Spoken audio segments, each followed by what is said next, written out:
সম্পত্তিতে মুসলমানদের ধর্ম কর্ম জড়িয়ে আছে, যে ধর্ম মুসলমানদের ইবাদত জড়িয়ে আছে। আমি আপনাদেরকে বলি, আজকে ওয়াকফ সম্পত্তি মুসলমানদের কাছ থেকে যদি ছিনিয়ে নেয়, ও মুসলমান গো, কালকে যদি তোমার বাপ মারা যায়, তোমাকে মাটি দিতে দেবে না। কাগজ করে বহরমপুর পাঠাও, বহরমপুর থেকে কলকাতা যাবে, কলকাতা থেকে দিল্লি যাবে, কাগজ পাস হবে, তারপরে বাপকে কবর করে মাটি দিতে পারবেন। আজান দিতে পারবেন না, আপনি নামাজ পড়তে পারবেন না, আপনি গোরস্থানে নামাজ পড়তে পারবেন না, ঈদগাহে পারবেন না। আপনাকে অনুমতি নিতে হবে রে বাবা। আজ আমাদের আপনারা ওয়াকফ সম্পত্তি কেড়ে নিতে চায়, ওয়াকফ সম্পত্তিকে তারা লুটপাট করে নিতে চায়। কিন্তু আমি আপনাদেরকে বলবো, মুসলমান জীবন দিয়ে দেবে, রক্ত দিয়ে দেবে, কিন্তু ওয়াকফ সম্পত্তি কারো হাতে তুলে দেবে না। বলুন ইনশাআল্লাহ, জোরে বলুন আলহামদুলিল্লাহ। তাদের মাথায় পোকা লড়েছে বাবা, সুপ্রিম কোর্ট রায় দিয়েছে, আর এই রায় কাটার মতন ক্ষমতা আর কারো আছে? কথা বলুন, আছে? পোকা লড়ে গেছে। এখন তারা বলছে কি করব। এখন দেখেন আমাদের দেশের চলচ্চিত্র নায়ক হারামখোর কুলাঙ্গার বাপের বেজন্মা বেটা মিঠুন চক্রবর্তী, এই হারামখোর সেদিন সাক্ষাৎকারে বলেছে, মুসলমানদের মসজিদ মাদ্রাসা মুসলমানদেরকে মাটি খুঁড়ে কবর দেব বলেছে। কিন্তু সমুদ্র দেখেছে, সমুদ্রের গভীরতা মাপেনি। ও মুসলমানদেরকে দেখেছে, কিন্তু মুসলমানদেরকে মাপেনি। ঘুঘু দেখেছে, কিন্তু ঘুঘুর ফান কিন্তু দেখেনি। মুসলমানরা নির্যাত নয়, মুসলমানরা জীবন দেওয়ার জন্য প্রস্তুত। ইসলামের জন্য আছে না নাই? জোরে বলুন, একটু চিল্লিয়ে বলুন, আছে না নাই? তোর মতন তুলিপুটিকে আমরা ফু দিয়ে উড়িয়ে দিতে পারি, কিন্তু না, আমরা ওটা করব না। ইসলাম বলেছে কাউকে আঘাত করো না। আচ্ছা বলুন, গোটা ভারতবর্ষের ভিতরে আজকে মসজিদ নিয়ে না আপনার জয় শ্রীরামের ধ্বনি দিয়ে মসজিদে পতাকা টাঙিয়ে দিচ্ছে, ভারতবর্ষের মাটিতে কোটি কোটি মানুষ ঈদের দিন ঈদের নামাজ পড়ে। আপনারা কোনোদিন নজির দেখেছেন আল্লাহু আকবারের ধ্বনি দিয়ে মন্দিরে পতাকা টাঙিয়ে দিয়েছে? এরকম নজির আপনারা শুনেছেন? কথা বলেন, শুনেছেন? একটাও পাওয়া যাবে না, একটাও শোনা যাবে না। আজকে তারা একের পর এক মুসলমানদের উপরে জুলুম অত্যাচার চালিয়ে যাচ্ছে। কেন? আজকে তারা চাইছে কোরআনকে মিটিয়ে দিতে হবে, ইসলামকে মিটিয়ে দিতে হবে, মুসলমানকে মিটিয়ে দিতে হবে, ইসলামকে মিটিয়ে দিতে হবে, ইসলামকে একবারে শেষ করে দিতে হবে। কিন্তু ইসলাম তো কারো বাপের নয় বাপ। ইসলাম কার? জোরে বলুন, কার? একটু চিল্লিয়ে বলুন, কার? আল্লাহ কোরআনে বলেছেন ইন্না দীনা ইনদাল্লাহিল ইসলাম, আল্লাহর কাছে একটাই ধর্ম, যে ধর্মটার নাম হলো, জোরে কথা বলেন, ইসলাম। কি আপনাদের কথা বলতে ভয় আছে নাকি? ভয় নাই তো? জেলে যাওয়ার ভয়? আরে বাবা, ইউটিউব চলছে গোটা পশ্চিম বাংলা নয়, 8টা রাজ্যে আইজুল হক প্রোগ্রাম করে বেড়ায়, 8টা রাজ্যে। এ বাবা, আপনারা গরিবপুরের মানুষ, ডমকুল থানা, হরিয়ারপাড়া থানা মানুষ, ভয় নাই, চিন্তা নাই। চিলিয়ে বলুন, আমি আপনাদেরকে বলবো, পৃথিবীর কারো বাপের দিন নাই ইসলামকে মিটিয়ে দিতে। কি বলেন আপনারা? জোরে বলুন, পারবে? হ্যাঁ, ফেরাউন পেরেছে, আবু জেহেল পেরেছে, নমরুদ পেরেছে, আবু লাহাব, উতবা, সাইবা, মুগিরা পেরেছে।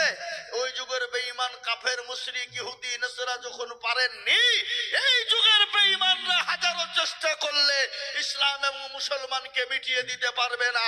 একবার চিল্লিয়ে বলুন ইনশাআল্লাহ, একবার হাত উঁচু করে দিয়ে বলুন ইনশাআল্লাহ। আজকে আমি বলবো বন্ধুবর, ওগো আল্লাহওয়ালারা, ওগো দিনদার ইমানদার কলমাওয়ালারা, ওগো মুসলমানেরা, আজকে আমি আপনাদেরকে বলবো, আজকে তারা আমাদের উপর একের পর এক আক্রমণ চালিয়ে যাচ্ছে। শুনেলেন, মুসলমানদের ভিতর জন্য এই কয় বছরে 87টা কেস করেছে। কয়টা? জোরে বলুন, 87টা কেস। কে? বিজেপি বনাম আরএসএস, বিজেপি বনাম আরএসএস 87টা কেস করেছে মুসলমানদের বিরুদ্ধে। মুসলমানদেরকে শেষ করে দেওয়ার একটা চক্রান্ত, মুসলমানদের মসজিদ মাদ্রাসা থেকে উড়িয়ে দেওয়ার চক্রান্ত মুসলমানদের বিরুদ্ধে কেস করেছে। আলহামদুলিল্লাহ সুম্মা আলহামদুলিল্লাহ, এক সপ্তাহ আগেকার রিপোর্ট আপনাদের কাজকে বলে দিয়ে যায়, এই পর্যন্ত 47টা কেস আপনার নির্মল হয়ে গেছে, মিটে গেছে। বলুন আলহামদুলিল্লাহ। আর 40টা আছে, এই 40টা কেসও থাকবে না। বলুন ইনশাআল্লাহ, জোরে বলুন ইনশাআল্লাহ। আর সব জায়গাতে গোলমাল।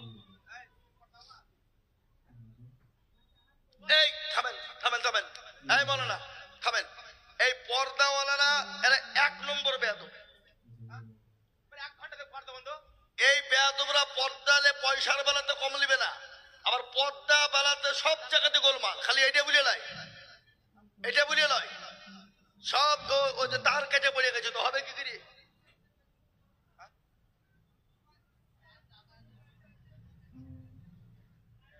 ওদের দোষ নাই,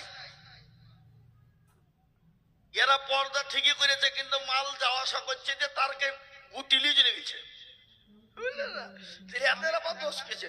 আর তোমাদেরকে বলে এই এই তোমরা এখানে ভাই একটু বসো বসো বসো বসো, হ্যাঁ বসে যাও, নাম্বার আর লাগবে না, আমি বলে দিচ্ছি। আর উঠবেন এখান থেকে, উঠবেন না, খবর আছে।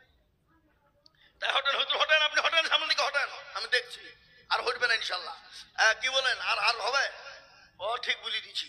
তো আমি আপনাদেরকে বলবো বাপ, এখনো পর্যন্ত 40টা আছে, আলহামদুলিল্লাহ আমাদেরকে আটকে রাখতে পারবে না। এ ভারতবর্ষ আমাদের, এই ভারতের জন্য রক্ত আমরা দিয়েছিলাম। কারা দিয়েছিল জোরে বলুন? কারা? ওলামারা, আলেমেরা, মুসলমানেরা। কেজি নয়, কুইন্টাল নয়, টন টন টন টন রক্ত দিয়েছিল।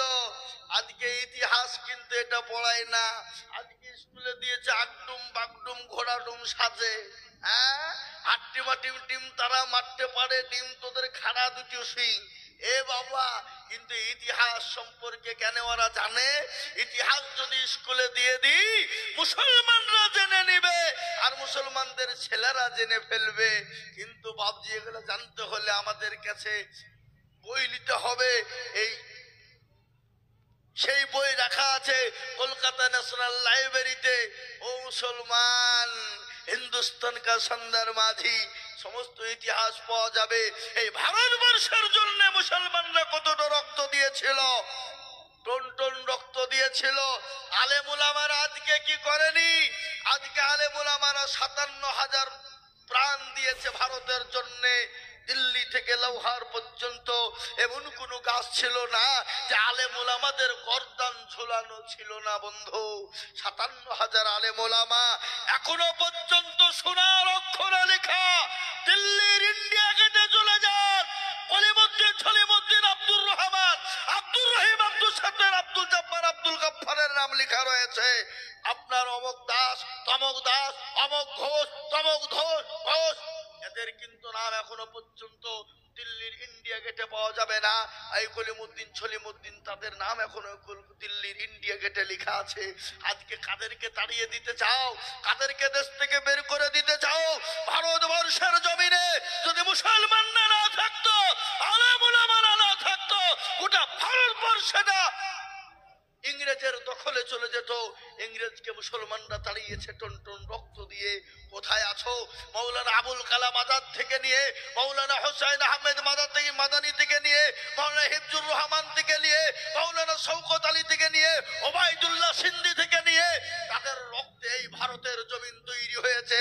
মৌলানা শাইখুল হিন্দ রহমতুল্লাহ আলাইকে সেলুলার জেলে যখন রাখা হয়েছিল, বেঈমান কাফের ইহুদি ইংরেজের দল এমন ভাবে তার উপর প্রত্যাঘাত করেছিল, তার গোটা শরীরটাকে ঝলসে দিয়েছিল, রড পুড়িয়ে পুড়িয়ে তার গোটা শরীরকে ঝলসে দিয়েছিল। ওগো বন্ধু মুসলমানেরা, যখন সেই হযরত চলে গেলেন দুনিয়া থেকে, শাইখুল হিন্দ রহমতুল্লাহ আলাই, তাকে যখন গোসল করানো হলো, মুরিদানরা তার শরীরের দিকে লক্ষ্য করে চোখের পানি ধরে রাখতে পেরেছিলেন না। সবাই বলছে তোমরা কান্না করো কেন? বলে হযরতের চেহারা শরীরের দিকে দেখলাম, শরীরের কোন জায়গায় মাংস ছিল না, মাথা থেকে পা পর্যন্ত কোনো মাংস ছিল না, শাইখুল হিন্দ রহমতুল্লাহ আলাইহি সমস্ত শরীরের মাংসকে ঝলসে দিয়েছিল ইংরেজরা গরম তাপ দিয়ে, রডের তাপ দিয়ে। আজকে তাদের রক্তে ভারত তৈরি হলো। মাওলানা আবুল কালাম আজাদ দিল্লির জমিনে দাঁড়িয়ে, দিল্লির জামে মসজিদে দাঁড়িয়ে বলেছিল, ওগো মুসলমানেরা, তোমরা যদি দেশ থেকে পালিয়ে যাও, তোমাদের বাপ দাদার মসজিদ গোরস্থানগুলো দেখবে কারা, জিয়ারত করবে কারা? তোমরা যদি দেশ থেকে চলে যাও, তাহলে তোমাদের মসজিদ গুলানে আজান দিবে কারা? বলো, যে দেশে তোমরা যদি পাকিস্তানে চলে যাও, যে আল্লাহ পাকিস্তানে আছে সে আল্লাহ কি ভারতে নাই? যে আল্লাহ বাংলাদেশে আছে সে আল্লাহ কি ভারতবর্ষে নাই? আজকে তোমরা চলে যেতে চাও কেন? সেই দিন মাওলানারা বলেছিলেন, সেই দিন মুসলমানরা বলেছিলেন, ও মাওলানা আবুল কালাম আজাদ, আমরা জীবন দিয়ে দেব, ইংরেজকে 7 সমুদ্র 13 নদী পার করে দেব, কিন্তু এই ভারত ছেড়ে আমরা যাব না। ভারত থেকে ইংরেজকে 200 বছরের রাজত্ব করেছিল, তাদেরকে দেশ থেকে তাড়িয়ে দিয়েছিল। আজকে মুসলমানদেরকে কবর দিবা, আজকে মুসলমানদের ধর্মলয়গুলোকে কবর দিবা, আজকে মুসলমানদেরকে তোমরা পুঁতে দিবা। তোমার বাপের এত বড় সাহস, তোমার এত বড় কলিজা, তোমার কলিজা টেনে বের করে তোমার জিহ্বাকে পা দিয়ে ঘা ধরে টেনে নিয়ে পায়ের তলে ফেলে তোমার জিহ্বাকে কেটে দিব। তোমরা মুসলমানদেরকে দেখেছো, মুসলমানদের আসল চেহারা তোমরা দেখো না। যারা ইংরেজদেরকে তাড়িয়ে দিতে পারে, আমরা এদেরকে ইচ্ছা করলে এদেরকে আমরা তুলোপুটি মনে করি, এদেরকে আমরা তাড়িয়ে দিতে পারি না? পারি নাই? জোরে বলুন, পারি না? পারি না? আমাদের পাশে কেউ নাই, আমাদের পাশে একজন আছেন, তিনি হলেন আমাদের রব, তিনি হলেন আমাদের স্রষ্টা, তিনি হলেন আমাদের আল্লাহ, তিনি হলেন আমাদের পরওয়ারদিগারে আলম। আল্লাহ বলেছেন, হাক্কান আলাইনা নাসরুল মুমিনিন, বান্দা মুমিন হয়ে গেলে আমি আমার বান্দাকে সাহায্য করনেওয়ালা হয়ে যায়। কিন্তু আল্লাহ মানুষকে ছাড় দেয়, কিন্তু আল্লাহ মানুষকে ছেড়ে দেয় না। আজকে যারা মসজিদগুলাকে জয় শ্রীরামের ধ্বনি দিয়ে মসজিদগুলাকে ভেঙে দিতে চাও, মসজিদগুলাকে কেড়ে নিতে চাও, তোমরা মনে করছো আল্লাহ মনে হয় মরে গেছে। না, আল্লাহ তোমাদেরকে ছাড় দিয়েছে, ছেড়ে দেয় নাই। তোমার মতন তুলুপুটিকে আল্লাহ শেষ মুহূর্ত টাইম দেবে না। ফেরাউন দুনিয়ায় রাজত্ব করেছিল, নমরুদ করেছিল, আবু জেহেল করেছিল, তাদেরকে আল্লাহ ধ্বংস করে দিতে পেরেছে। তুমি তো তুলোপুটি, তোমাকে কিছু মনে হয়? আল্লাহ আমাদের পাশে একজন আছে। তাই আমি আপনাদেরকে বলবো, মুসলমান গো, আজকে তারা চাইছে মাদ্রাসা বন্ধ করে দেব, কোরআন বন্ধ করে দেব, কিন্তু কোরআনকে বন্ধ করে দিতে পারবে না। বলুন তো কোরআনের মালিককে, চিলিয়ে বলুন তো কোরআনের মালিককে, একটু জোরে বলুন। কোরআনের মালিক আমার আল্লাহ। আল্লাহ নিজেই বলেছেন, ইন্না নাহনু নাযালনা যিকরা ওয়া ইন্না লাহু লাহাফিজুন। কেউ যদি কোরআনের হেফাজত না করে, আল্লাহ নিজেই বললেন, কোরআনের মালিক আমি, এই কোরআনের হেফাজতের দায়িত্ব আমি আল্লাহ নিয়ে নিলাম। যারা বলুন সুবহানাল্লাহ। কিন্তু কিভাবে, কোন দিক দিয়ে নিব জানে? ও মুসলমান, দারুল দেওবন্দের সমীক্ষা শুনেলেন, ভারতবর্ষ নেই, গোটা পৃথিবীর সব থেকে ঐতিহাসিক মাদ্রাসা, যেটাকে আমরা উম্মুল মাউমুনি, যেটাকে আমরা বলি, ও মুসলমান, দরুদি আমাদের আকাবিরদের তৈরি মাদ্রাসা, ওই মাদ্রাসা দারুল উলুম দেওবন্দ গত 10 দিন আগে আপনার সমীক্ষা দিয়েছে। গোটা পৃথিবীর জমিনে 1 নয় 2 নয় 3 নয় বাবা, 6.5 কোটি হাফেজে কোরআন। জোরে বলুন আলহামদুলিল্লাহ। 6.5 কোটি। কি আলহামদুলিল্লাহ বলবেন না? বাড়িতে গিয়ে বলবেন নাকি? ভাই রে মুসলমান, এখানে নেতা বললে তো গলা ফাটিয়ে দিতাম, ভেঙে দাও, গুড়িয়ে দাও। আমার নেতার চরিত্র ফুলের মতন পবিত্র। হ্যাঁ, আর আমাদের দেশের এখন নেতাদের চরিত্র তো ফুল তো দূরের কথা, এদের এত চরিত্র খারাপ যে চরিত্র খারাপ আর বলে বোঝানো যাবে? যারা বলুন যাবে? হ্যাঁ, এই যে ওয়াকফ সম্পত্তি, যে সম্পত্তিতে মুসলমানদের ধর্ম কর্ম জড়িয়ে আছে, যে ধর্ম মুসলমানদের ইবাদত জড়িয়ে আছে, আমি আপনাদেরকে বলি, আজকে ওয়াকফ সম্পত্তি মুসলমানদেরকে থেকে যদি ছিনিয়ে নেয়, ও মুসলমান গো, কালকে যদি তোমার বাপ মারা যায়, তোমাকে মাটি দিতে দেবে না, কাগজ করে বহরমপুর পাঠাও, বহরমপুর থেকে কলকাতা যাবে, কলকাতা থেকে দিল্লি যাবে, কাগজ পাস হবে, তারপরে বাপকে কবর করে মাটি দিতে পারবেন। আজান দিতে পারবেন না, আপনি নামাজ পড়তে পারবেন না, আপনি গরজ ধরে নামাজ পড়তে পারবেন না, ঈদগাহে পারবেন না, আপনাকে অনুমতি নিতে হবে রে বাবা। আজ আমাদের আপনারা অকাপড়ির তারা অকাপ সম্পত্তি কেড়ে নিতে চায়, অকাপ সম্পত্তিকে তারা লুটপাট করে নিতে চায়, কিন্তু আমি আপনাদেরকে বলবো, মুসলমান জীবন দিয়ে দেবে, রক্ত দিয়ে দেবে, কিন্তু অকাপ সম্পত্তি কারো হাতে তুলে দেবে না, বলুন ইনশাআল্লাহ। ও মুসলমান গো, ইংরেজ বেঈমান চেয়েছিল কোরআন থব না, কোরআনকে মিটিয়ে দেব, তখন এরকম গরিবপুর মাদ্রাসায় চলে এলো, এসে বলে গো কারি সাহেব বলুন বলুন আপনাদের কোরআন গুলো আমাদের কাছে বিক্রি করবেন। বলে কেন তোমরা কানা? বলে তোমরা কোরআন কি করবা? বলে আপনাদের কোরআন গুলা পুরনো হয়ে গেছে, নতুন করে ব্যান্ডিং করব। বলে বেঈমান রে, কোরআন লিবি কাগজের টুকরো জ্বালিয়ে যা। বলে বেঈমান রে, এই কাগজের কোরআন নিয়ে গিয়ে কোরআন শেষ করতে পারবে না, কোরআনকে শেষ করে দিতে পারবে না। বলে কেন পারবো না? আমার এই গরিবপুর মাদ্রাসায় কোরআনের মেশিন আছে, তুই জানিস কি? কোরআনের মেশিন আছে না নাই? কথা কয় না, কোরআনে মেশিন হয় নাকি? বলে হ্যাঁ। বলে হ্যাঁ, কই দেখি। যখন বলা সঙ্গে সঙ্গে কারি মাইনুল সাহেব ডাক দিয়ে বলে, কইর আব্দুল জব্বার, আইরে বেটা, আইরে বেটা, তুই 10 থেকে নিয়ে 15 পারা গট গট করে শুনিয়ে দে। আবার চলে গেল আব্দুল সুবহান, চলে আইরে বেটা, তুই 15 থেকে 30 পারা পর্যন্ত গট গট করে শুনিয়ে দে। গট গট করে যখন শুনিয়ে দিল রে বাবা, ও মুসলমান গো, বেঈমান মাথায় হাত দিয়ে বলল, সর্বনাশ, এ কোরআন মুসলমানদের কাছ থেকে আলাদা করা যাবে না। বলে কেন যাবে না? মুসলমানরা কোরআনকে সেনার ভিতরে ভরে নিয়েছে, এ কোরআন মুসলমানদের কাছ থেকে আলাদা করা যাবে না। সুবহানাল্লাহ। ইংরেজ পালিয়ে গেল। আজ আমি আপনাদেরকে বলবো রে বাবা, এ কোরআনের জন্য নবী আমার তাইফের ময়দানে রক্ত দিলেন, উহুদের প্রান্তে মার খেলেন, বদরের প্রান্তে মার খেলেন। আল্লাহর নবী নিজের জন্মভূমি ত্যাগ করে মক্কা ছেড়ে মদিনার পথে গেলেন। এ কোরআনের জন্য নবীর উপর মক্কার জমিনে স্টিম রোলার চলেছে, নবীর উপর অত্যাচার চলেছে, জুলুম চলেছে। আল্লাহ বলেন, নবী গো, ও গো রাসূল হাবিবুল্লাহ, আপনাকে মক্কার জমিনে থাকতে হবে না। ও আমার হাবিবুল্লাহ, আপনি মক্কা ছেড়ে মদিনার পথে চলে যান। গজল আছে না?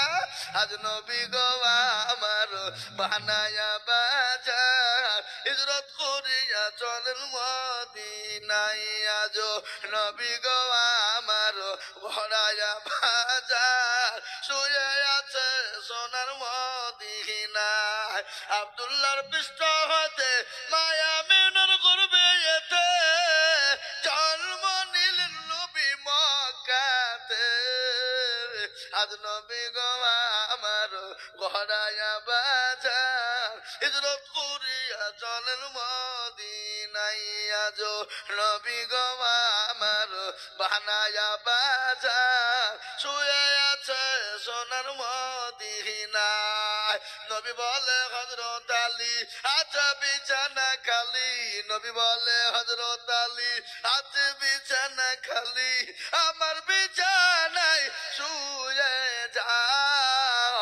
আজ নবী গো আমার গড়ায়া বাজার, হিজরত করিয়া চলেন মদিনায়। আজ নবী গো আমার বানায়া বাজার, শুয়ে আছে সোনার মদিনায়। ওই নবীর নামে দুরূদ পড়িলে, ওই নবীর নামে দুরূদ পড়িলে, হাবিয়ে তু যুগনি ভেজা। আজ নবী নবী গো আমার ঘোড়ায়া বাজার শুয়ে আছে সোনার মদিনা। ও মুসলমান দরদি, বিশ্ব নবী যিনি মদিনার মাটিতে শুয়ে আছেন রে বাবা, উম্মতের জন্য এত এত এত পেরেশান তিনি ছিলেন। কোরআনের জন্য তিনি রক্ত দিয়েছেন, একদিন দুদিন তিন দিন না খাওয়া, 4 দিনের না খাওয়া, তারপর মানুষের দুয়ারে কলেমার দাও দিয়েছে, লোকের কাছে অপমানিত হয়েছে, মার খেয়েছে, লাঞ্ছিত হয়েছে। তিনি তো মাসুম, তিনি তো বেগুনা, তেনার তো কোনো গুনাহ নাই, তার তো কোনো গুনাহ নাই রে বাবা। তারপরও মানুষের কাছে উম্মতের জন্য তিনি কান্না করেছে। করেছে না করেনি? যারা বলুন মায়ের নবী, দয়ার নবী। ও মুসলমান দরদি, ও আল্লাহওয়ালা, দিনওয়ালা, ইমানওয়ালা, এখনো পর্যন্ত নবী উম্মতের জন্য পেরেশান কবরের বা। আল্লাহর নবী, মায়ার নবী গো, আপনি নবী আমার জীবনের জীবন। আল্লাহর নবী, মায়া নবী গো, আপনি নবী আমার জীবনের জীবন। এ বাবা, আপনি আমার জীবন সাথী, অন্ধকার কবরের বাতি। এ বাবা, নবী আমার অন্ধকার কবরের বাতি নাই? জোরে বলুন, কবরের বাতি নাই?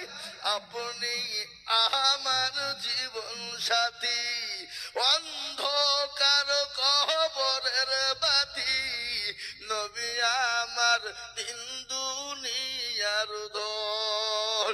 আল্লাহর নবী, মায়ার নবী গো, আপনি নবী আমার জীবনের জীবন। ও মুসলমান দরদি, আল্লাহ নবী আমাদের জন্য জীবন দিয়ে গেছে, সারা জীবনটাতে 40 বছর জিন্দেগি তিনি দিয়ে চলে গেছেন রে বাবা। আজ আমি বলবো দরদি, ইসলামের জন্য, রক্তের জন্য, ইসলামের জন্য আজকে আমাদেরকে মার খেতে হয় না, বিবিকে বিয়ে করে দিতে হয় না, সন্তানকে এতিম করে দিতে হয় না, আজ আমাদেরকে কারো হাতে মার খেতে হয় না। আজকে বলুন তো, ইসলামের জন্য 2 দিন 3 দিন খাইনি এরকম হয় না। আজকে ইসলামের জন্য নবী আমার 3 দিন না খাওয়া ঘটনা শুনেলেন। বিশ্ব নবী মানুষের দুয়ারে দুয়ারে কলেমার দাওয়াত দেওয়ার জন্য তিনি বাড়ি থেকে বেরিয়ে গেলেন। 1 দিন 2 দিন 3 দিন পরে তিনি বাড়ি এলেন, বড় ক্লান্ত শরীর, তিনি না খাওয়া না দাওয়া। খাদিজাকে বলেন, খাদিজা, ও খাদিজা শোনো, তোমার বাড়িতে কোনো খাবার আছে? আল্লাহর নবী বিবি খাদিজা বললেন, ইয়া রাসূলুল্লাহ, ও আল্লাহর হাবিব, আজকে বাড়িতে 4 দিন না খাবার নাই।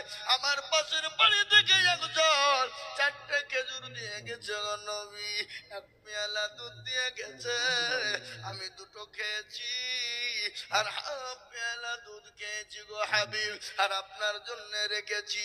আল্লাহর নবী 3 দিনের না খাওয়া, তার নবী মুচকি হেসে দিলেন যে নবী আমার আল্লাহর দিকে একটা বার যদি রুজু হয়ে যেত, আমার আল্লাহর নবীকে গোটা পৃথিবীটা সোনায় পরিণত করে দিত। কিন্তু বিশ্ব নবী ইসলামের জন্য, দিনের জন্য, উম্মতের জন্য বিশ্ব নবী কিন্তু তিনি নেন না। 3 দিন না খাওয়া, বিশ্ব নবী মুচকি হেসে দিয়ে আপনার খেজুরটা সামনে নিয়ে, দুধের পেয়ালাটা নিয়ে তিনি বসেছেন। ইতিমধ্যে একজন কে এসে বলে, কে আছো?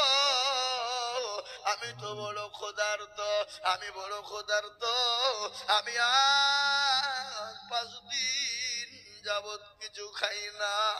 আল্লাহর নবী বিশ্ব নবীর দরবারে এমতো অবস্থায় যে হুকুম দিলেন। আল্লাহর নবী 3 দিন না খাওয়া, বড় ক্লান্ত শরীর রে বাবা। বিশ্ব নবী মুচকি হেসে দিয়ে খেজুরটা নিয়ে গিয়ে তাকে দিয়ে দিলেন। জোরে বলুন সুবহানাল্লাহ।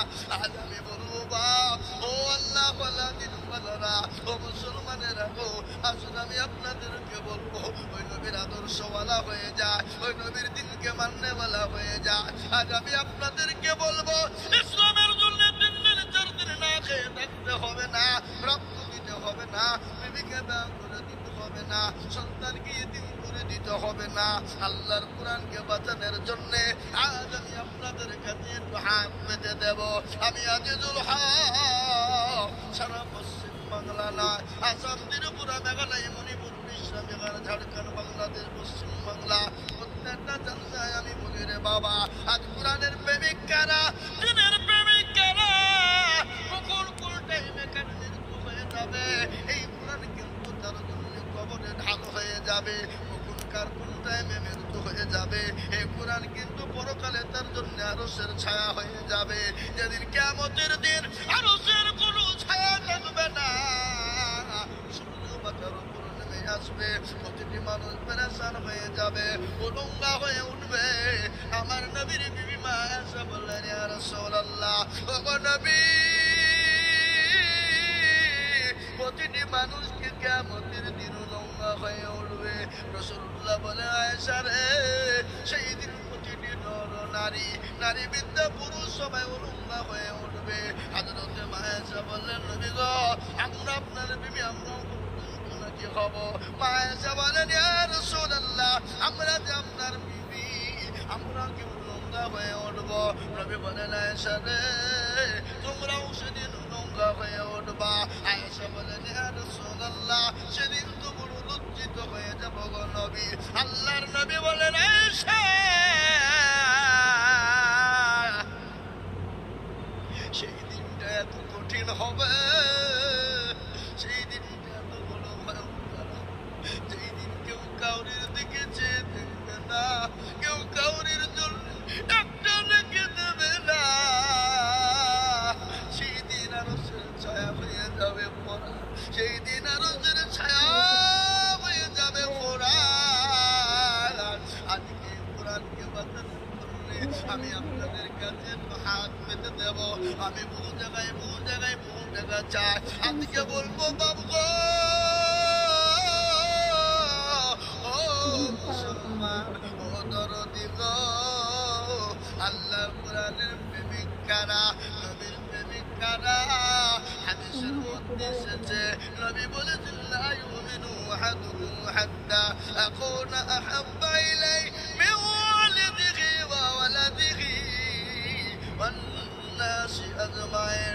আমার রাসূল বলে গেলেন, ওই ব্যক্তি সব থেকে পরোজগার কোন ব্যক্তি গো, যে তার নিজের জীবনের থেকে, সন্তান আদি থেকে, মালের দিকে আল্লাহ তার রাসূলকে বেশি ভালোবাসে। এই যে ওয়াকফ সম্পত্তি, যে সম্পত্তিতে মুসলমানদের ধর্ম কর্ম জড়িয়ে আছে,